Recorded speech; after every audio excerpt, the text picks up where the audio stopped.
मोठी भाऊजई पूजा बँकेत अधिकारी आणि लहान भाऊजई नेहा एका खाजगी कंपनीत व्यवस्थापक होती आणि त्याच घरात राहत होती त्यांची नणंद भारती, जी अडाणी होती.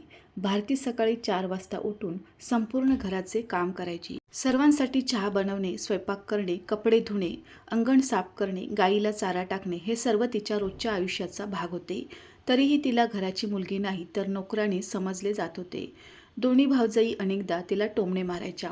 तिची मोठी भावजई पूजा हातात झाडू टेकवत म्हणायची, "अरे भारती, वाचणे लिहिणे तर कधी आले नाही, कमीत कमी झाडू तरी नीट मारत जा." तेव्हाच तिची लहान भावजई नेहा हसत हसत बोलायची, "राहू द्या दीदी, हिला जास्त समजावू नका, हिला पुस्तके नाही फक्त लाटणे पकडता येते. अशा मुलीशी लग्न तरी कोण करेल? आयुष्यभर आई वडिलांच्या डोक्यावर ओझे बनून राहील." दोघांचे बोलणे ऐकून भारती फक्त हसून द्यायची, कारण तिला लहानपणापासूनच हेच शिकवले गेले होते की आपल्या माणसांना कधी मोठ्या आवाजात उत्तर द्यायचे नसते. पण तिच्या डोळ्यात लपलेले दुःख फक्त तिची आई सविताच वाचू शकत होती. सविता जेव्हा जेव्हा आपल्या मुलीला असा अपमान सहन करताना पाहायच्या तेव्हा त्यांचे काळीज फाटायचे. अनेकदा त्यांनी आपल्या सुनांना समजावण्याचा प्रयत्न केला, "सुने, शिक्षण माणसाला मोठे नक्कीच बनवते, पण संस्कार त्याला महान बनवतात. भारती शिकलेली नाही, यात तिचा काय दोष? परिस्थितीने तिला शाळेत जाऊ दिले नाही." पण पूजा लगेच उलटून म्हणायची, "आईसाहेब, काळ बदलला आहे. आज शिक्षणाशिवाय कोणाची काहीच किंमत नाही. तुमच्या मुलीने काहीतरी शिकायला हवे होते." नेहासुद्धा तिच्या मोठ्या जावेची साथ देत हसायची. दोन्ही सुनांचे बोलणे ऐकून सविता गप्प बसायच्या, कारण त्यांना भीती होती की कुठे घरात अजून भांडण वाढू नये. पण त्या रात्री त्या उशीत तोंड लपून खूप रडल्या होत्या. त्यांना आपल्या मुलीच्या भविष्याची काळजी प्रत्येक क्षणी सतावत राहायची. तिकडे भारतीने कधी कोणाकडे तक्रार केली नाही. इतकेच काय, तर तिने कधी आपल्या भावांकडूनही अपेक्षा केली नाही की त्यांनी तिची साथ द्यावी. ती रोज मंदिरात जायची, देवापुढे दिवा लावायची आणि बस एकच प्रार्थना करायची, "देवा, मला सुख दे किंवा देऊ नको. माझ्या आईच्या डोळ्यात अश्रू येऊ देऊ नकोस." मंदिरातून परतताना रस्त्यात जे कोणी वृद्ध भेटायचे त्यांच्या पाया पडायची. एखाद्या गरीबाला भाकरी देऊन टाकायची, तर एखाद्या आजारी स्त्रीचे सामान उचलून घरापर्यंत सोडून यायची. संपूर्ण गल्लीत लोक म्हणायचे की जर संस्काराचे काही उदाहरण असेल तर ती भारती आहे. पण या गोष्टी तिच्या भावजईंना अजिबात आवडत नव्हत्या. त्या म्हणायच्या, "संस्काराने पोट भरत नाही, शिक्षण आणि पैसा असावा लागतो." एक दिवस घरात पूजाच्या मैत्रिणीचा वाढदिवस साजरा करण्याची तयारी सुरू झाली. पूजाने शहरातील एका मोठ्या हॉटेलमध्ये पार्टी ठेवली होती. सर्व नातेवाईक आणि मित्र येणार होते. सविता यांनी विचार केला की यावेळी त्या भारतीला सुद्धा चांगले कपडे घालून सोबत पाठवतील, जेणेकरून ती सुद्धा काही आनंद पाहू शकेल. त्यांनी आपली एक जुनी पण अत्यंत सुंदर बनारसी साडी काढून भारतीला दिली. भारती संकोचाने म्हणाली, "आई, राहू दे, मी तिथे गेले तर भाऊजई पुन्हा माझी मस्करी उडवतील." सविता यांनी तिची हनुवटी धरून म्हटले, "बाळा, तू माझी शान आहेस. कोणाच्या म्हणण्याने माणूस लहान होत नाही." जेव्हा पूजा आणि नेहाने भारतीला तयार होताना पाहिले तेव्हा दोघींना हसू आले. पूजा म्हणाली, "वा, आज तर आमची अडाणी महाराणीसुद्धा पार्टीत जाणार. कुठे कोणाशी बोलू नकोस, नाहीतर लोकांना समजून जाईल की तुला स्वतःचे नावसुद्धा लिहिता येत नाही." नेहाने सुद्धा टोमणा मारला, "आणि हो, जर कोणी इंग्रजीत विचारले की हाऊ आर यू, तर भुसकन बेशुद्ध पडू नकोस." दोघी मोठ्याने हसू लागल्या. भारतीचे डोळे भरून आले, पण तिने तरीही हसून म्हटले, "वहिनी, मी कोणालाही शर्मिंदा करणार नाही." तिची ही नम्रतासुद्धा त्यांना खुपली. संध्याकाळी सर्व लोक पार्टीत पोहोचले. हॉटेल दिव्यांनी उजळून निघाले होते. शहरातील अनेक मोठे लोक तिथे उपस्थित होते. भारती एका कोपऱ्यात शांत उभी होती. तितक्यात एका लहान मुलीचा पाय घसरला आणि तिच्या हातातून केक खाली पडला. मुलगी भीतीने रडू लागली, कारण तिची आई तिला रागावत होती.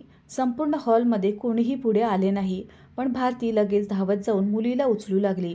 तिने प्रेमाने तिचे अश्रू पुसले आणि आपल्या ताटात ठेवलेला केक तिला देऊन टाकला. "बघ," म्हणाली, "रडू नकोस बाळा, वाढदिवसाच्या दिवशी रडायचे नसते, हसायचे असते." मुलगी लगेच हसू लागली.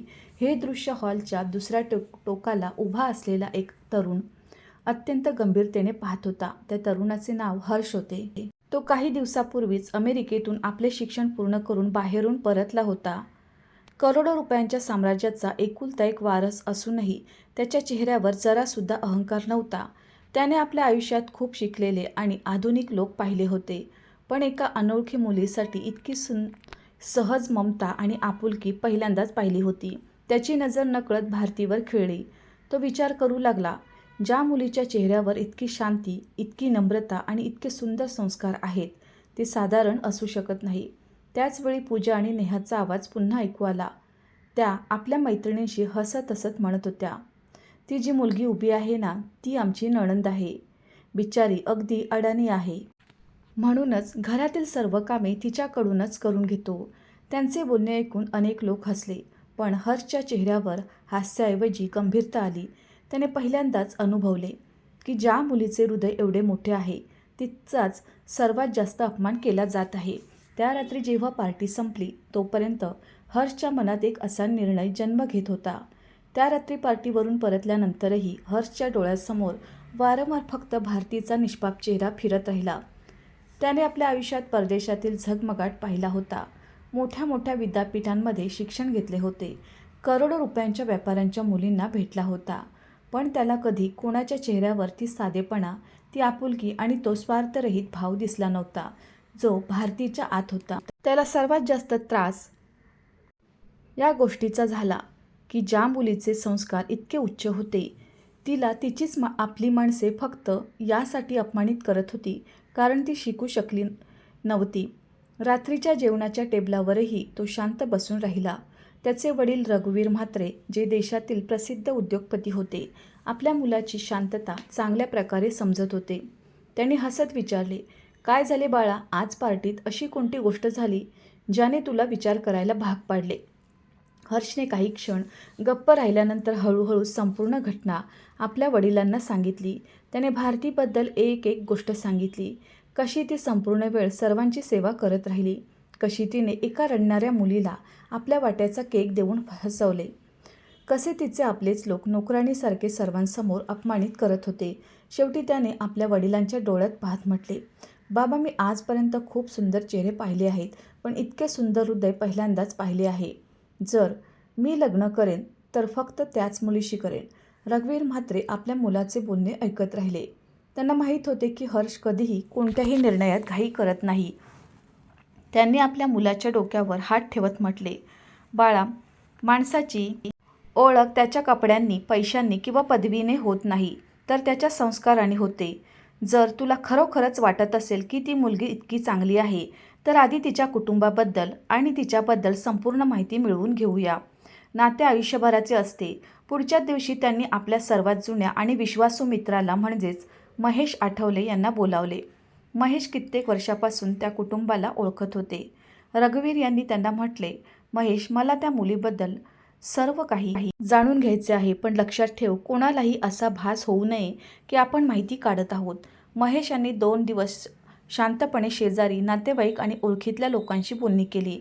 ज्या गोष्टी त्यांना समजल्या त्या ऐकून ते स्वतःसुद्धा भावूक झाले. सर्वांनी एकच गोष्ट सांगितली, जर या गल्लीत सर्वात संस्कारी, सर्वात सहनशील आणि सर्वात चांगली मुलगी कोणती असेल तर ती भारती आहे. तिने आजपर्यंत कोणाचे मन दुखावले नाही. ती तिच्या आईची सेवा करते, संपूर्ण घराचे काम करते, पण बदल्यात तिला फक्त अपमान मिळतो. महेश जेव्हा सर्व माहिती घेऊन रघुवीर म्हात्रे यांच्याकडे पोहोचले, तेव्हा त्यांनी सविस्तर काही सांगितले. त्यांनी हे सुद्धा सांगितले की भारती अडाणी नक्कीच आहे, पण ती तिची मजबुरी होती. लहानपणी घराची आर्थिक स्थिती इतकी वाईट होती की आधी मुलांचे शिक्षण केले गेले आणि मग अचानक आजारपणामुळे घराची संपूर्ण पुंजी संपून गेली. अशा वेळी लहान मुलीचे शिक्षण सुटले. हे ऐकताच रघुवीर म्हात्रे यांचे डोळे पाणावले. त्याने हळूच म्हटले, "ज्या मुलीने बिना तक्रार इतके मोठे बलिदान दिले असेल, ती कोण्या करोडपती घराची सून बनण्याच्या लायकीचीच नाही, तर त्या घराची सर्वात मोठी इज्जत बनण्याच्या योग्यतेची आहे." त्याचवेळी हर्षने अजून एक गोष्ट सांगितली, ज्याने त्याच्या वडिलांना हसायला भाग पाडले. तो म्हणाला, "बाबा, जर स्थळ पाठवायचे असेल तर माझी एक अटसुद्धा असेल. आमच्याबद्दल कोणाला काही सांगू नका. जर त्यांना आधीच समजले की आम्ही करोडपती आहोत, तर लोक समजतील की लग्न पैशामुळेच झाले आहे. मला वाटते की त्यांनी मला एक साधा मुलगा समजूनच आपला निर्णय घ्यावा." तिकडे रामराव यांच्या घराची स्थिती आधीसारखीच होती. भारती सकाळपासून रात्रीपर्यंत कामात गुंतलेली असायची आणि तिच्या दोन्ही भावजई तिला टोमण्यांनी चाळणी करत राहायच्या. त्या दिवशी पूजाने मुद्दाम पाहुण्यांसमोर म्हटले, "अरे भारती, लवकर चहा घेऊन ये. तसेही शिकणे लिहिणे तर तुझ्याकडून झाले नाही. कमीत कमी नोकराणीचे काम तरी नीट करत जा." खोलीत बसलेले सर्व लोक गप्प होते. भारतीने काहीही न बोलता हसून चहा दिला. तिची आई सविता हे सर्व पाहून आतल्या आत तुटत होती. ती विचार करायची की देवाने शेवटी तिच्या मुलीच्या नशिबात इतके दुःख का लिहिले आहे. त्याच संध्याकाळी सविता मंदिरात गेल्या आणि देवापुढे जोरजोरात रडू लागल्या. त्यांनी हात जोडून म्हटले, हे देवा, जर माझ्या मुलीच्या नशिबात सुख लिहिले नसेल तर मला उचलून घे, पण माझ्या मुलीचा अपमान आता माझ्याकडून पाहिला जात नाही. मंदिरात बसलेल्या एका वृद्ध पुजाऱ्याने त्यांचे बोलणे ऐकले. त्यांनी सविता यांना म्हटले, बाळा, देवाच्या घरी उशीर असतो, अंधार नसतो. जो जितका जास्त दुःख सहन करतो त्याच्या आयुष्यात तितकाच मोठा आनंद येणार असतो. फक्त विश्वास गमावू नको. सविता मंदिरातून परततच होत्या त्याच वेळी महेश आठवले त्यांच्या घरी पोचले. संपूर्ण कुटुंबाला बैठकीच्या खोलीत बोलावण्यात आले. पूजा आणि नेहासुद्धा मोठ्या उत्सुकतेने येऊन बसल्या. महेश यांनी हसत म्हटले, रामरावजी, मी तुमच्या मुलीसाठी एक स्थळ घेऊन आलो आहे. हे ऐकताच दोन्ही सुना एकमेकींचे तोंड पाहू लागल्या. पूजाने मनातल्या मनात विचार केला, नक्कीच कोणी गरीब घर असेल. अहो, अडाणी मुलीशी कोणता चांगला मुलगा लग्न करेल. महेश यांनी पुढे म्हटले, मुलाचे नाव हर्ष आहे. शिकलेला आहे, खूपच संस्कारी आहे. आत्ताच परदेशातून शिक्षण पूर्ण करून परतला आहे. नेहाने लगेच मध्यंतरी टोकत व्यंग केले. परदेशातून शिकून आला आहे आणि आमच्या अडाणी नणंदेशी लग्न करेल. वाटते तू मुलामध्ये नक्कीच काहीतरी खूप मोठी कमी असेल. तिचे बोलणे ऐकून महेश फक्त हलकेच हसले, कारण त्यांना सत्य माहीत होते. त्यांनी फक्त इतकेच म्हटले, मुलगा आणि त्याचे कुटुंब खूप चांगले लोक आहेत. त्यांना फक्त संस्कार हवे आहेत, देखावा नाही. महेश गेल्यावर घरात वेगवेगळ्या प्रकारच्या गप्पा सुरू झाल्या. पूजा आणि नेहा सतत रामराव आणि सविता यांचे कान भरू लागल्या की कुठे काही फसवणूक न व्हावी, कोणी गरीब कुटुंब त्यांच्या मुलीला आपल्या घरात नोकरानी बनवून न ठेवावे. पण सविता यांच्या मनात न जाणो का पहिल्यांदाच एक वेगळा विश्वास जागा झाला होता. त्यांना वाटत होते की कदाचित देवाने त्यांची वर्षाची जुनी प्रार्थना ऐकली आहे. भारतीच्या भावांना पाहून असे वाटायचे की जणू त्यांच्या बहिणीसोबत काहीही होवो, त्यांना काही देणे घेणे नाही. तिकडे आपल्या आलिशान बंगल्याच्या गॅलरीत उभा असलेला हर्षसुद्धा आकाशाकडे पाहून हसत होता. त्याला पूर्ण विश्वास होता की देवाने ज्या मुलीशी त्याला भेटवले आहे तीच त्याची जीवनसंगिनी बनेल. महेश आठवले गेल्यावर संपूर्ण घराचे वातावरण बदलले होते. कित्येक वर्षानंतर असे पहिल्यांदाच झाले होते की घराच्या बैठकीत चर्चेचा विषय भारती बनली होती. पण जिथे तिच्या आईवडिलांच्या डोळ्यात आशेची हलकी चमक दिसत होती, तिथेच तिच्या दोन्ही भावजईंच्या चेहऱ्यावर जळफळाट आणि अहंकार स्पष्ट दिसत होता. मोठी सून पूजा वारंवार हेच म्हणत होती, आईसाहेब, आजच्या काळात कोणी शिकलेला मुलगा कोणत्याही अडाणी मुलीशी कोणत्याही स्वार्थाशिवाय लग्न करत नाही. मला तर या नात्यात नक्कीच खूप मोठा काहीतरी संशय वाटतो. असू शकते मुलगा बेरोजगार असेल, काहीतरी छोटे मोठे काम करत असेल, किंवा मग त्याच्या कुटुंबाची आर्थिक स्थिती खूप वाईट असेल, म्हणूनच इतक्या सहजतेने स्थळ घेऊन आले. लहान सून नेहासुद्धा लगेच तिच्या होला हो मिळवत म्हणाली, ताई अगदी बरोबर म्हणत आहे. अमेरिकेतून शिकून आला आहे. ही गोष्ट तर फक्त दाखवण्यासाठी सुद्धा सांगितली जाऊ शकते. खरी गोष्ट तर लग्नानंतरच समजेल. तसेही आमच्या अडाणी नणंदेसाठी कोणी करोडपती घराचा मुलगा तर येणारा नाही. दोन्ही सुनांचे बोलणे ऐकून सविता यांचे मन पुन्हा खाली बसले. पण रामराव यांनी पहिल्यांदाच आपल्या सुनांना थांबवत म्हटले, प्रत्येक माणसाला पैशाने मोजू नका. जर समोरच्याने आपल्या मुलीचे संस्कार पाहून स्थळ पाठवले असेल तर ही आपल्यासाठी अभिमानाची गोष्ट आहे. तिकडे म्हात्रे हाऊसमध्ये सुद्धा लग्नाची तयारी सुरू झाली होती. पण हर्षने आपले वडील रघुवीर म्हात्रे यांना स्पष्ट सांगून टाकले होते की जोपर्यंत लग्न पूर्ण होत नाही तोपर्यंत भारतीच्या कुटुंबाला त्याच्या खऱ्या श्रीमंतीबद्दल काहीही समजता कामा नये. रघुवीर यांनी हसत आपल्या मुलाला विचारले, बाळा, शेवटी तुला असे का वाटते? जर त्यांना आधीच माहीत असेल की आपण करोडोंचे मालक आहोत तर कदाचित ते अजून आनंदाने नाते स्वीकारतील. हर्षने गंभीर आवाजात उत्तर दिले, नाही बाबा, मला वाटते की लोकांनी मला माझ्या संस्कारासाठी स्वीकारावे, माझ्या पैशासाठी नाही. आणि मला हे सुद्धा पाहायचे आहे की जे लोक आज भारतीला अडाणी समजून तिचा अपमान करतात, जेव्हा त्यांना सत्य समजेल तेव्हा त्यांच्या चेहऱ्यावर कोणते भाव असतील. मुलाची ही गोष्ट ऐकून रघुवीर म्हात्रे यांच्या डोळ्यात अभिमान उतरला. त्यांनी मनातल्या मनात देवाला धन्यवाद दिले की त्यांना इतका समजूतदार मुलगा मिळाला. काही दिवसांनी दोन्ही कुटुंबाची पहिली औपचारिक भेट ठरली. सविता यांनी आपल्या दोन्ही मुलांना त्यावेळी थांबण्यास सांगितले, पण त्या दोघांनी कामात सुट्टी मिळणार नाही असे सांगून गोष्ट टाळली. हे ऐकून सविता यांच्या डोळ्यात अश्रू आले. हर्ष अगदी साधा पांढरा कुर्ता पायजमा घालून आपले वडील आणि 2-3 जवळच्या नातेवाईकांसह रामराव यांच्या घरी पोहोचला. बाहेर कोणत्या महागड्या गाड्या नव्हत्या, कोणी सुरक्षा रक्षक नव्हते, कोणताही देखावा नव्हता. सर्व काही अगदी सामान्य होते. हेच पाहून पूजा आणि नेहा मनातल्या मनात हसत होत्या. त्यांना पूर्ण विश्वास झाला की त्यांचा अंदाज बरोबर निघाला. पूजाने हळूच नेहाच्या कानात म्हटले, पाहिलेस, जर करोडपती असते तर कमीत कमी एक गाडी घेऊन तरी आले असते. वाटते खूप कष्टाने खर्च चालत असेल. नेहासुद्धा हसत म्हणाली, चला बरे झाले, आमच्या अडाणी नणंदेसाठी कुणीतरी भेटला, नाहीतर आयुष्यभर इथेच बसून राहिली असती. दोघांचे बोलणे भारतीने सुद्धा ऐकले, पण तिने नेहमीप्रमाणे काहीही उत्तर दिले नाही. ती मान खाली घालून सर्वांना चहा आणि नाश्ता देऊ लागली. जेव्हा भारती पहिल्यांदा हर्षच्या समोर आली तेव्हा तिच्या चेहऱ्यावर भीती स्पष्ट दिसत होती. तिने डोक्यावर पदर घेतला होता आणि खूप नम्रतेने सर्वांसमोर हात जोडून नमस्कार केला. हर्षची नजर काही क्षणांसाठी तिच्यावर थांबली. बोलणे सुरू असताना रघुवीर म्हात्रे यांनी खूप सहजतेने भारतीला विचारले, बाळा, तुला काय आवडते? भारती काही क्षण शांत राहिली. मग खूपच निष्पापपणे म्हणाली, मला तर बस इतके चांगले वाटते की घरातील सर्व लोक आनंदी राहावेत. जर माझ्यामुळे कोणाच्या चेहऱ्यावर हसू आले तर तोच माझ्यासाठी सर्वात मोठा आनंद आहे. बसलेले सर्व लोक तिचे बोलणे ऐकून भावूक झाले, पण पूजा आणि नेहाने पुन्हा एकमेकींकडे पाहून हसू आणले. जणू त्यांना हे सर्व देखावा वाटत होता. दुसरीकडे हर्षच्या मनात त्याच वेळी हा विश्वास अजून मजबूत झाला की त्याने जीवनसाथी निवडण्यात कोणतीही चूक केली नाही. काही वेळानंतर जेव्हा रीतिरिवाजांची गोष्ट सुरू झाली तेव्हा रघुवीर म्हात्रे यांनी रामराव यांचा हात पकडून म्हटले, आम्हाला तुमची मुलगी हवी आहे. हुंड्यांचा 1 रुपयासुद्धा नको. तुम्ही तुमच्या मुलीला आनंदाने निरोप द्या, तोच आमच्यासाठी सर्वात मोठा आहे. हे ऐकून रामराव आणि सविता यांचे डोळे भरून आले. त्यांनी आपल्या आयुष्यात पहिल्यांदाच असे कुटुंब पाहिले होते ज्यांनी हुंड्यांचे नावसुद्धा घेतले नाही. पण पूजा आणि नेहाला ही गोष्टसुद्धा पचली नाही. पूजाने मनात विचार केला, जेव्हा स्वतःजवळ काही नसेल तेव्हाच हुंडा सोडण्याच्या गोष्टी करतील. श्रीमंत लोक असे करत नाहीत. त्यांना काय माहीत होते की ज्या लग्नाला त्या साध्या समजत होत्या त्याची एका दिवसाची कमाई त्यांच्या संपूर्ण आयुष्याच्या कमाईपेक्षा कितीतरी पटीने जास्त होती. त्याच दिवशी दोन्ही कुटुंबांनी मिळून नाते पक्के केले. घरात मिठाई वाटली जाऊ लागली. सविता यांनी कापऱ्या हाताने आपल्या मुलीला मिठी मारली आणि त्यांच्या डोळ्यातून आनंदाचे अश्रू वाहू लागले. भारती स्वतःसुद्धा समजू शकत नव्हती की देवाने तिच्यासाठी इतके चांगले नाते कसे पाठवले. तिने आपल्या आईला हळू आवाजात म्हटले, आई, मी शिकलेली नाही, मी खरोखर इतक्या चांगल्या घराची सून बनू शकेन का?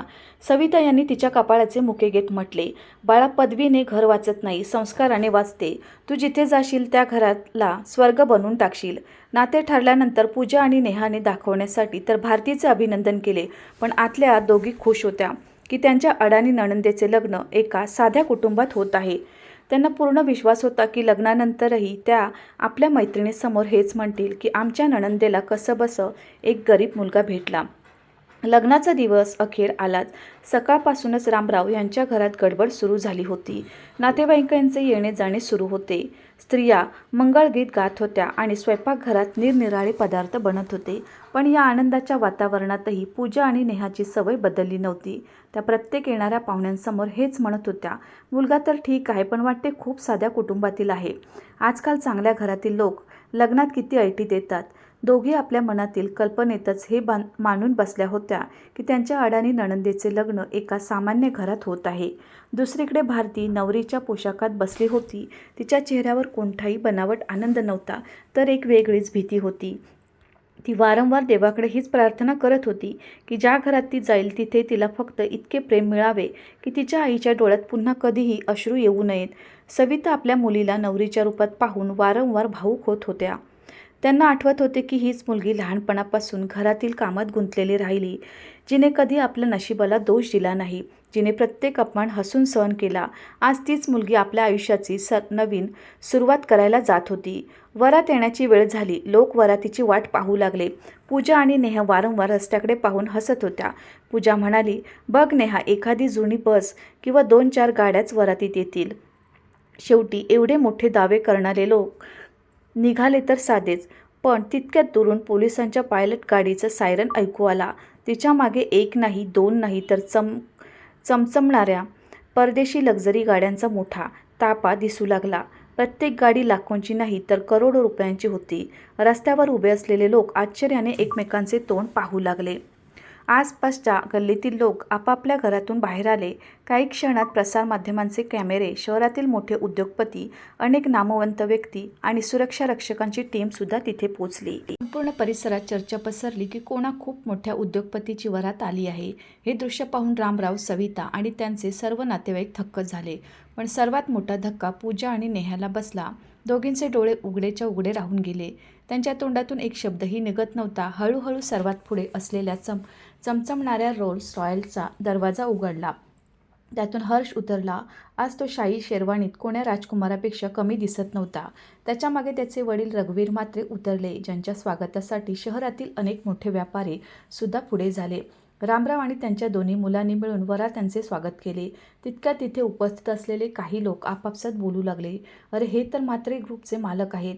यांचे उद्योग देशात नाही परदेशात पसरलेले आहेत. यांच्या मुलाचे लग्न आहे. करोडो नाही हजारो करोडो रुपयांची संपत्ती आहे यांच्याकडे. हे सर्व ऐकताच पूजा आणि नेहाच्या चेहऱ्याचा रंग उडाला. त्यांचे हात कापू लागले. त्यांना असे वाटले जणू कोणीतरी सर्वांसमोर त्यांच्या अहंकारावर जोरात चपराक मारली आहे. ज्या लोकांना त्या आत्तापर्यंत गरीब आणि साधे समजत होत्या, ते तर संपूर्ण शहरातील सर्वात सन्मानित आणि श्रीमंत कुटुंबापैकी एक निघाले. दोन्ही सुना एकमेकींचे तोंड पाहत होत्या, पण कोणाची हिंमत होत नव्हती की डोळ्याला डोळा मिळवून बोलू शकतील. त्यांना आपल्या प्रत्येक त्या गोष्टीची आठवण येऊ लागली, जेव्हा त्यांनी भारतीची मस्करी उडवली होती, तिला ओझे म्हटले होते आणि तिच्या होणाऱ्या पतीला गरीब समजून त्याचा अपमान केला होता. वरातीच्या स्वागताचा विधी सुरू झाला. रामराव कापऱ्या हातांनी हर्षचा टिळा लावू लागले. त्यांच्या डोळ्यातून सतत अश्रू वाहत होते. त्यांनी गदगदलेल्या आवाजात म्हटले, बाळा, तुम्ही आम्हाला आधी तुमचे सत्य का सांगितले नाही? हर्षने लगेच त्यांचे हात पकडले आणि खूप आदराने म्हणाला, बाबा, जर मी आधीच माझी श्रीमंती सांगितली असती तर कदाचित तुम्ही लोक माझे संस्कार नाही तर माझे पैसे पाहिले असते. मला वाटत होते की तुम्ही मला फक्त एक माणूस म्हणून स्वीकारावे आणि खरे सांगू, मला तुमची मुलगी म्हणूनच आवडली, कारण तिच्याकडे जगातील सर्वात मोठी संपत्ती आहे, तिचे संस्कार. हे ऐकताच तिथे उभ्या असलेल्या प्रत्येक व्यक्तीचे डोळे पाणावले. सविता तर आपले अश्रू रोखूच शकल्या नाहीत. त्यांनी देवाचे नाव घेतले आणि मनातल्या मनात म्हणाल्या, देवाने आज माझ्या मुलीचे सर्व अश्रू मोत्यामध्ये बदलून टाकले. तिकडे पूजा आणि नेहा आता लाजेने कोणाला तोंड दाखवण्याच्या लायकीच्या राहिल्या नव्हत्या. जे नातेवाईक काही दिवसांपूर्वी त्यांचे बोलणे ऐकत होते, तेच लोक आता हळूहळू म्हणू लागले, पाहिले, माणसाची ओळख त्याच्या शिक्षणाने किंवा पैशाने नाही, तर त्याच्या संस्काराने होते. देव उशिरा देतो, पण जेव्हा देतो तेव्हा जग पाहत राहते. पूजाचे हात कापत होते. तिने पहिल्यांदाच अनुभवले की तिने आपल्या शिक्षणाच्या आणि नोकरीच्या अहंकारात एका हिऱ्यासारख्या मुलीला नेहमी माती समजले. नेहाच्या डोळ्यातसुद्धा पश्चातापाचे अश्रू होते, पण आता खूप उशीर झाला होता. ज्या भारतीला त्या नोकराने समजत होत्या, तीच आज हजारो करोडोंच्या साम्राज्याची सून बनणार होती आणि संपूर्ण शहर तिच्या नशिबाचे नाही तर तिच्या संस्काराचे कौतुक करत होते. त्यांच्या अहंकाराचा महाल त्यावरच कोसळला होता. मंडपात जेव्हा हर्ष आणि भारतीने एकत्र फेरे घेतले, तेव्हा हर्षने मनातल्या मनात अजून एक संकल्प केला की तो फक्त आपल्या पत्नीला सन्मानच देणार नाही, तर तिचे शिक्षण पूर्ण करून घेईल, जेणेकरून जग हे पाहू शकेल की खरा जीवनसाथी तो असतो जो माणसाच्या कमतरतांची मस्करी उडवत नाही, तर त्यांना त्यांची ताकद बनवून देतो. दुसरीकडे भारतीला अजूनही हा विश्वासच होत नव्हता की देवाने तिच्या ओसाड आयुष्यात इतके मोठे आनंद भरले आहेत. निरोपाची वेळ जशी जशी जवळ येत होती, संपूर्ण घराचे वातावरण भावूक होत चालले होते. अंगणात उभ्या असलेल्या भारतीच्या डोळ्यातून सतत अश्रू वाहत होते. ज्या घरात तिने लहानपणापासून ते तरुणपणापर्यंत केवळ जबाबदाऱ्या पार पाडल्या होत्या, त्याच घरातून आज ती कायमची निरोप घेणार होती. आज पहिल्यांदाच भारतीच्या दोन्ही भावांनी तिला मिठी मारली आणि तिची माफी मागितली. त्यानंतर सविता आपल्या मुलीला छातीशी धरून जोरजोरात रडत होत्या. त्यांचे अश्रू थांबण्याचे नाव घेत नव्हते. त्या वारंवार भारतीच्या डोक्यावरून हात फिरवत म्हणत होत्या, बाळा, तू कधी कोणाचे वाईट केले नाहीस. तू प्रत्येक अपमान सहन करूनसुद्धा नाती जपलीस. देवाने आज मला खात्री पटवून दिली की चांगल्या माणसांची परीक्षा लांब नक्कीच असते, पण त्यांचे फळ त्याहूनही मोठे असते. रामराव यांच्या डोळ्यातसुद्धा आनंदाचे अश्रू होते. त्यांना आपल्या या आपल्या त्या लहानशा मुलीची आठवण येत होती, जिने कधी स्वतःसाठी नवीन चप्पलसुद्धा मागितली नाही, जिने भावांच्या शिक्षणासाठी आपले शिक्षण सोडले, जिने घराला आपले मंदिर समजून प्रत्येक काम हसत हसत केले आणि बदल्यात केवळ टोमणे, अपमान आणि तिरस्कारच मिळाला. आज तीच मुलगी इतक्या मोठ्या घराची सून बनत होती. दरम्यान हर्षने हळूच भारतीचा हात धरला आणि सर्वांसमोर अशी गोष्ट सांगितली ज्याने तिथे उपस्थित असलेल्या प्रत्येक व्यक्तीचे मन जिंकून घेतले. त्याने हसून म्हटले, आजपासून भारती फक्त माझी पत्नी नाही, माझ्या घराची सर्वात मोठी जबाबदारी आणि सर्वात मोठा सन्मान आहे. मी जाणतो की ती शिकू शकली नाही, पण यात तिचा काहीच दोष नाही. म्हणूनच मी एक निर्णय घेतला आहे. आजपासून तिचे अपूर्ण शिक्षण माझी जबाबदारी आहे. तिला जितके शिकायचे असेल मी शिकवेन. तिला ज्या टप्प्यापर्यंत पोचायचे असेल मी तिच्यासोबत उभा राहीन. कारण शिक्षणाचा अधिकार प्रत्येक माणसाला आहे आणि कोणाची मजबुरी कधी त्याची कमजोरी बनू नये. हर्षची ही गोष्ट ऐकताच संपूर्ण मंडप टाळ्यांच्या कडकडाटाने गुंजून उठला.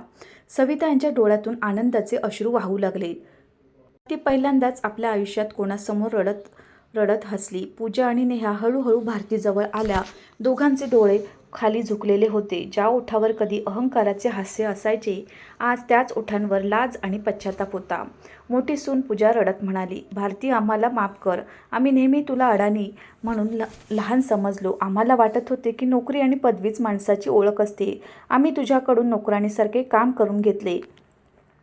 तुझी मस्करी उडवली, तुझ्या स्वप्नांचा चुराडा केला. पण आज समजले की खरी श्रीमंती बँक बॅलन्समध्ये नाही तर संस्कारामध्ये असते. आज करोडपती जावयाने नाही तर आमच्या स्वतःच्या अहंकाराने आम्हाला सर्वात मोठी चपराक मारली आहे. नेहासुद्धा जोरजोरात रडू लागली. तिने कापत म्हटले, आम्ही तुला खूप दुःख दिले, रोज तुझे मन दुखवले, पण तू कधी आमच्या विरुद्ध एक शब्दसुद्धा बोलली नाही. आज तुमच्या चांगुलपणासमोर आम्ही खूप लहान पडलो. जर शक्य असेल तर आम्हाला माफ कर. संपूर्ण कुटुंब हे दृश्य पाहून थक्क झाले. सर्वांना वाटले की कदाचित वर्षाचे दुःख आता बाहेर येईल. कदाचित भारती आपल्या अपमानाचा हिशोब घेईल. पण भारतीने तेच केले ज्याची कोणी कल्पनाही केली नव्हती. तिने दोन्ही भावजयींचे अश्रू पुसले आणि त्यांना मिठी मारली आणि खूप शांत आवाजात म्हणाली, वहिनी, जर मी आजसुद्धा मनात द्वेष ठेवला तर माझ्यामध्ये आणि तुमच्यामध्ये काय फरक राहील? जे निघून गेले ते देवावर सोडून द्या. तुम्ही मला दुःख दिले, पण त्याच दुःखाने मला सहन करायला शिकवले. नात्यांची किंमत समजावली आणि देवावर विश्वास ठेवायला सुद्धा शिकवले. जर तुमच्या टोमण्यांमुळे मी तुटले असते तर कदाचित आज या टप्प्यापर्यंत कधीच पोहोचू शकले नसते. म्हणूनच मी तुमच्यावर रागावले नाही. भारतीचे बोलणे ऐकून तिथे उपस्थित असलेल्या प्रत्येक व्यक्तीचे डोळे भरून आले. पूजा आणि नेहा तिच्या पाया पडू लागल्या, पण भारतीने लगेच त्यांना उचलून पुन्हा मिठी मारले. निरोप घेतल्यानंतर जेव्हा हर्ष आणि भारती मात्रे हाऊसमध्ये पोहोचले तेव्हा भारतीने पाहिले की संपूर्ण महाल नवरीसारखा सजवला होता. घरातील सर्व कर्मचाऱ्यांना आधीच सूचना दिल्या गेल्या होत्या की नवीन सुनेचे स्वागत घराच्या मुलीसारखे केले जाईल.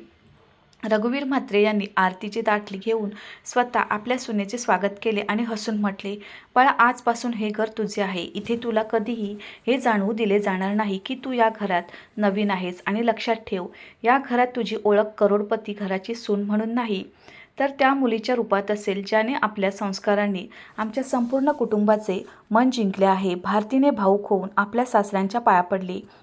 त्या क्षणी तिला वाटले की देवाने खरोखर तिच्या आयुष्यातील प्रत्येक दुःखाचा हिशोब आनंदाने चुकता केला आहे. तिकडे रामराव यांच्या घरातही खूप काही बदलले होते. पूजा आणि नेहाचा अहंकार कायमचा तुटला होता. आता त्या सविता यांचा आदर करत होत्या, घरातील कामात मदत करत होत्या आणि प्रत्येक त्या मुलीची मदत करत होत्या जी कोणत्याही मजबुरीमुळे शिकू शकली नव्हती. भारतीच्या भावांना सुद्धा या गोष्टीचे दुःख होते की त्यांनी कधी आपल्या बहिणीची साथ दिली नाही. काही महिन्यानंतर जेव्हा भारतीने हर्षच्या मदतीने आपले शिक्षण सुरू केले तेव्हा सर्वात आधी तिला शुभेच्छा द्यायला तिचे दोन्ही भाऊ आणि भावजईच पोहोचल्या. भारती हसली. तिच्या चेहऱ्यावर तोच साधेपणा, तीच नम्रता होती, पण आता तिच्यात आत्मविश्वासात एक नवीन चमक जोडली गेली होती. या कथेची सर्वात मोठी शिकवण हीच आहे की माणसाची किंमत त्यांच्या पदवीने, नोकरीने किंवा श्रीमंतीने नाही, तर त्यांच्या संस्काराने, धैर्याने, वर्तनाने आणि चांगल्या कर्माने होते. अहंकार शिक्षणाचा असो किंवा पैशाचा एक दिवस तुटतोच, पण चांगले संस्कार माणसाला तिथे पोचवून देतात जिथे श्रीमंतीसुद्धा कधी पोचू शकत नाही. आता सर्वजण आपापल्या आयुष्यात खूप आनंदी आहेत.